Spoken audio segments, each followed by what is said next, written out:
Medyo late na. Nagising kasi masarap matulog. Malamig, umuulan.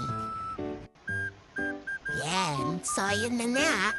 Uy, wali yan. Siyempre talaga. Nagilamis na ako para makapaglinis na ng kwarto ko na kwarto. Sobra. Wala naman gagawin ngayon. Sana makapagsimba. Ilamis na muna.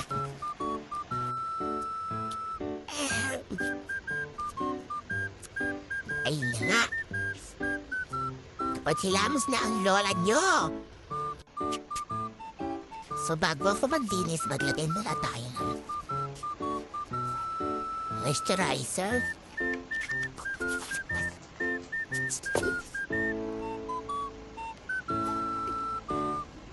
Yan. Moisturizer muna tayo.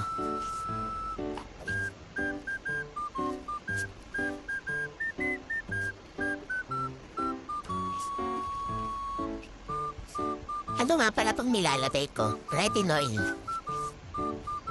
With placenta para alam mo na nagpapaedad na tayo. May anti-aging na rin po siya.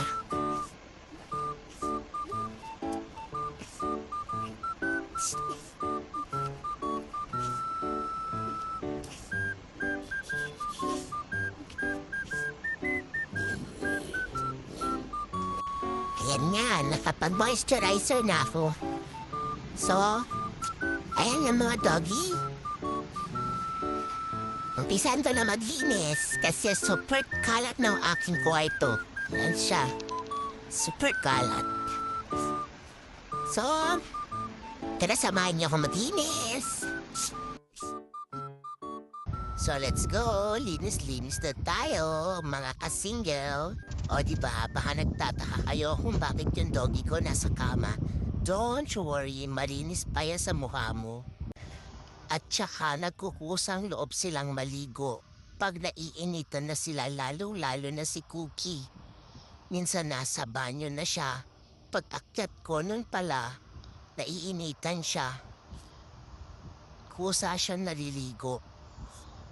Tapos, pinapaliguan ko na siya. Kaya minsan, sa loob na isang linggo, Siyempre, kailangan po niya maalwala eh. Inakasay na. 3 beses siya maligo.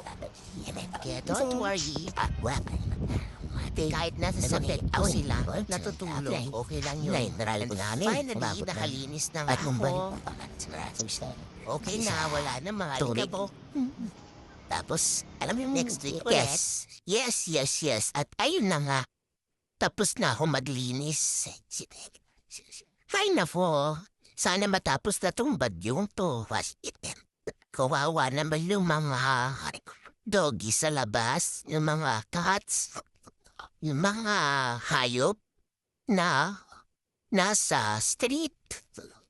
Kawawa naman sila. Lalo na yung mga taong homeless people. Pati yung mga mabababang lugar. Sana matapos na po yung bagyo.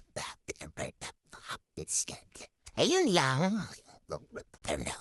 Matutulog na po ako. So anyway, keep safe everyone. Bye-bye. You'll never po yun. That's all. You're...